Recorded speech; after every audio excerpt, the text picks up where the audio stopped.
Hello everyone. As we get further into this process, we learn more and more about the reason why it has to happen, the return of the assets, and also we learn more about the mismanagement of them, and also we learn more about why they have to be returned this year. So these are some points that I actually wrote to encourage some co-trustees to get started on the process with us. So let's have a think.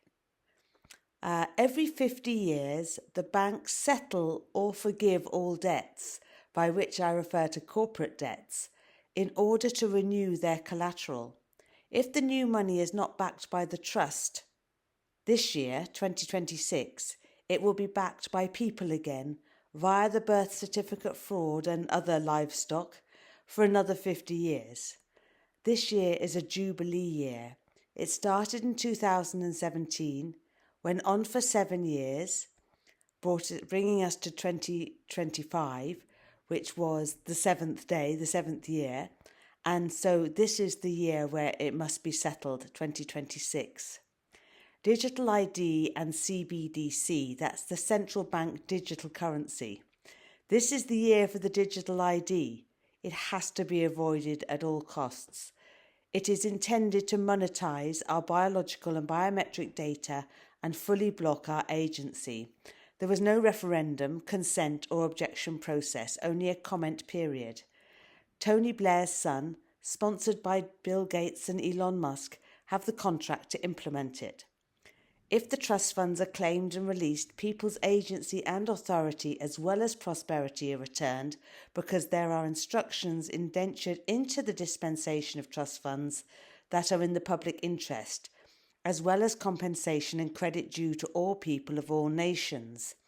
This is implementable as the trusts actually fund the United Nations and the World Courts and the entire world banking system. This can be triggered as not all the banking families want the central One World Economic Forum-led alternative. Signatories acknowledging the deposits in 2007.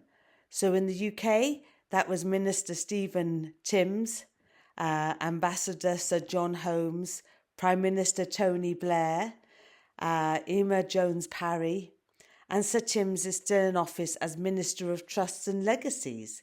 People need to make the claim and use their influence to insist signatories admit this prosperity is available.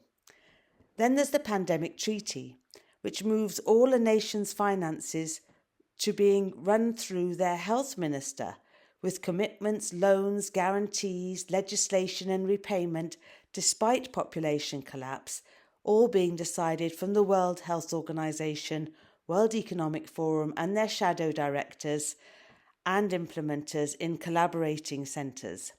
In the past, there would have been a health minister, finance minister, defence minister and prime minister, all within each country, making those decisions as a collective with a certain amount of transparency. Now governments are to receive instructions and funding through this one mechanism and occasional technological investments. Green technology. The only white paper ever released without costings was on energy and gave a free rein to GFANZ, the Glasgow Financing Net Zero Alliance, that has already lost 41 billion, and that was a year ago, through poor recording. So sorry about that, poor recording. Absurd proposals are contained in it that nuclear modular reactors, although not successful or built yet and highly dangerous, will be cheaper and safer and environmentally friendly rather than an existential threat. The Trident nuclear submarine and the AUKUS nuclear submarines, for all fraud, are explosive politically as well as literally. The post-pandemic economic plan is held in another white paper to recover the economy through biological engineering without regulation or oversight, protected by dual use, military and medical permits, and patents. In contrast, the trusts have a strict do no harm principle, and this is an opportunity, the one opportunity, to determine that we do not recreate the destructive industries.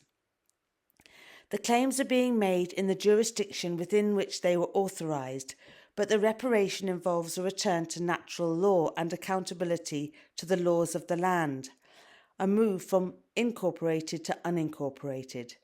The UK must facilitate this, as all countries must, as it has been central, as they have been central to indemnifying the corporate overreach by offering immunity to investigation or prosecution to the corporate class. For example, no pharmaceutical manufacturer is responsible or liable for any of their products, however harmful. The earlier remit of diplomatic immunity required that due diligence had already been done on ambassadors and their objectives. This brings me to the final piece, the Epstein class and gang violence. These must be stopped in order to trigger the release of money from the funds.